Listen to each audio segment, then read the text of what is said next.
Happy Monday, all who are in talent development and retention. This is as close to face as I can get for now. So bear with me while I talk to you a little bit about the material that we're covering this week in week 2 of talent development and retention. We are using Brad Smart, the top grading text, as the core text this week. And I do want to share a little bit about my thinking here. One kind of assumption that is made in this course is that if you are in management or leadership, regardless of whether you're in a nonprofit or for profit organization, you need to be competitive with your product or your service. You need to have people want to come to you for whatever you do, whatever you manufacture, whatever you sell, whatever service you provide.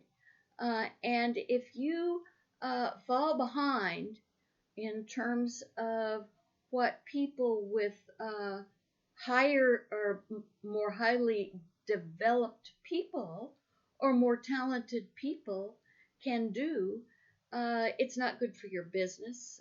In fact, you could lose your business altogether by either going out of business or being acquired by another organization.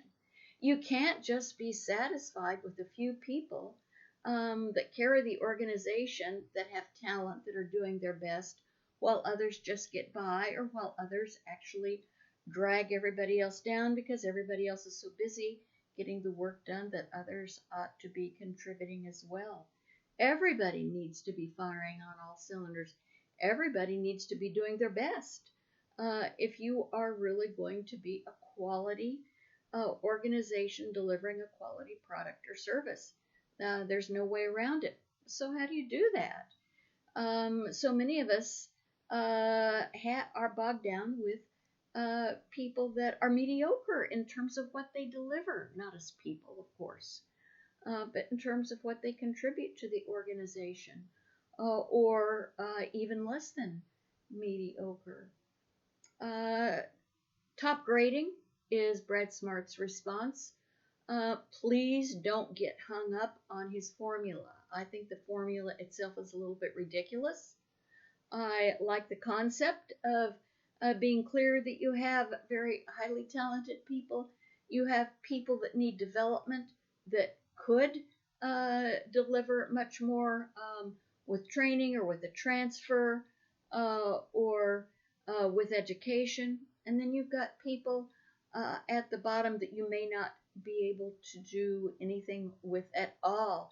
And so you need, if you're not able to help them grow or to find another spot in the organization where they can be successful, you'll need to counsel them out of the organization.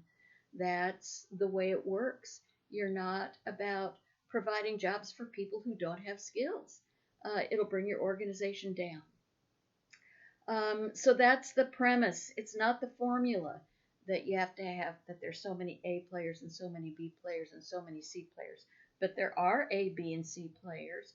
And your goal is to constantly be elevating people into that A category. And people themselves have to drive that. People who are not invested in their own development very likely aren't going to serve you well. And as we learned last week, the 21st century and the knowledge economy require that people be constantly learning and growing. You provide the resources for them, but they have to have that motivation and that desire for their careers.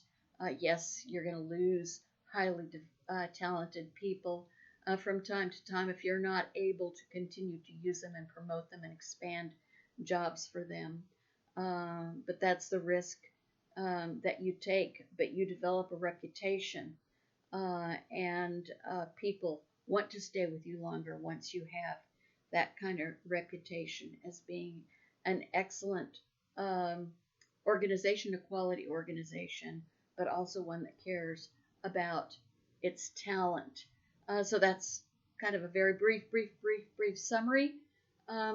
This week 2, you're looking at how do you find the best talent, because you have a lot less work to do in terms of top grading if you've got the right people. And by the right people, I mean with that have the competencies for the job and that are a fit for the culture, and those that desire to grow and continue to grow and are not satisfied with the status quo.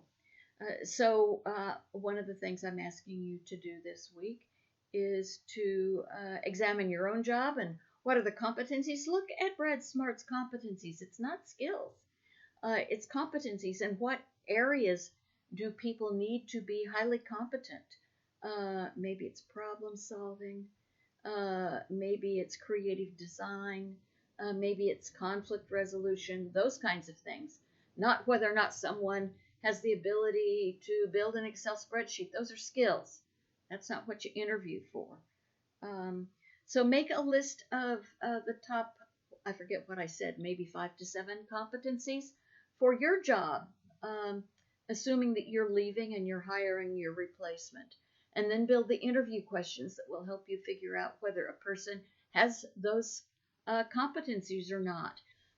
And by the best way to do interviews is through either behavioral interviewing questions or scenario interview questions. And by behavioral, I mean you say, tell me about a time when you were in a situation where you had to resolve a conflict between two people in your organization. If conflict resolution, for instance, is one of the competencies that you require, and they give you an answer, and then you probe and say, well, what was the outcome 1 day later, 1 week later?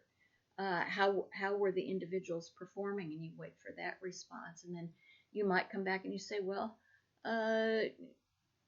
would you do anything differently if you had to do it over again? Continue to probe on that question. So that's an example of behavioral interviewing.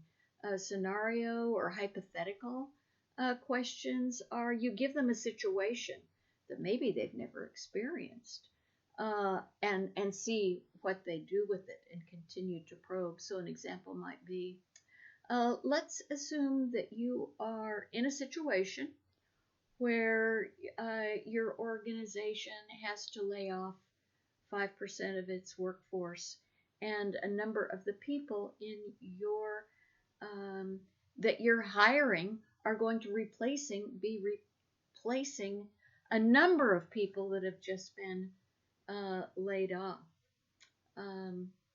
What would you do to go about bringing that person into the organization, knowing that they are replacing multiple people, rather than coming into a situation where one person used to do the job before? See what they say. Are they good at multitasking? Are they flexible, etc.? So that's just one quick example of scenario or hypothetical interviewing.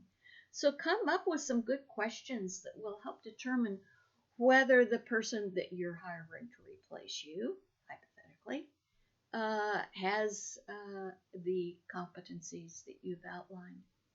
I hope that makes sense. I hope that gives you a good start into this week's material.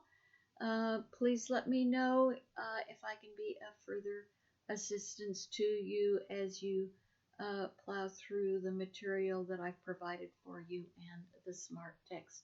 Have a great week.